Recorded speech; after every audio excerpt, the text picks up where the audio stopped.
Video, video, video. It's become very clear that one of the biggest things we're consuming on a day-to-day basis is video content. I don't even really know what to say about it. The fact that we're having to film this with 2 cams to put it online for video, for people to consume video, kind of is proof that... I don't even think we need to talk about this, because if we need to explain how video is important, maybe you shouldn't be watching this, and if you're a marketing manager, you probably shouldn't have a job. Well, we should use some. We should use some stats. There you go. Facebook tell us that video posts get 40% more engagement than normal posts. Yep. And they reckon that the vast majority of content by the end of this year, and certainly by the end of 2018, will be video. I heard that it was 70% of global content will be video consumed, and 80% of that will be, of all data, will be on mobile devices. Yeah.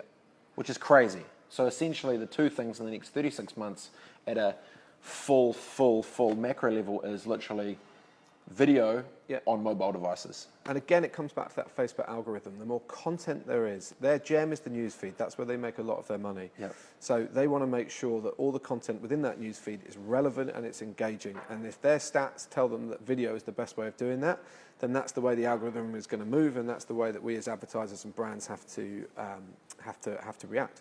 And I think as well as more and more, the algorithm getting smarter about more and more video content, the likes and shares and comments in real time, I actually think is going to play a big shift. And at the moment, you can almost win by default by just doing live video for video's sake now. Yeah. But I think at that stage, it's like, well, I've got 2 options of the same thing.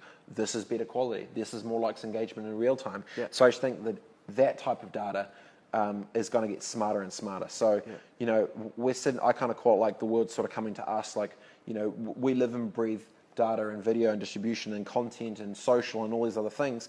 The great news is the entire ecosystem around us is coming to us. Yes. Like everyone's consuming more of it. Everyone's saying it's like, you know, we're on the side early when everyone thought we were crazy, and now it's like, oh shit, this actually digital social thing's actually kind of a real deal. So, you know, if anything, it's been a bit of a head start for it. So if you're not putting video at I don't think video is the forefront of marketing. I think it's a huge part of it, but once again, it needs to be dependent on what your brand is, what you're trying to achieve, because sometimes video, the reality is video helps a lot, but, you know, sometimes it could just be a nice, clean image with a great call to action and a discount promo code targeted to people in a certain location. Yeah. Maybe it's a thing. So, you know, once again, probably to the point as well, it's one small part of the bigger strategy and the bigger content thing. And so, you know, one of the good things about, say, with the frontside business is not only production, it's the consultancy to actually be able to talk about these type of things too. And I think when you look at, again, coming back to Facebook, video is typically used for the engagement piece. We talk about audience engagement sales, but actually we can be using it in the sales bits as well. Yep. So when you're doing a sales ad on Facebook, apparently only 15% of sales ads on Facebook are using video.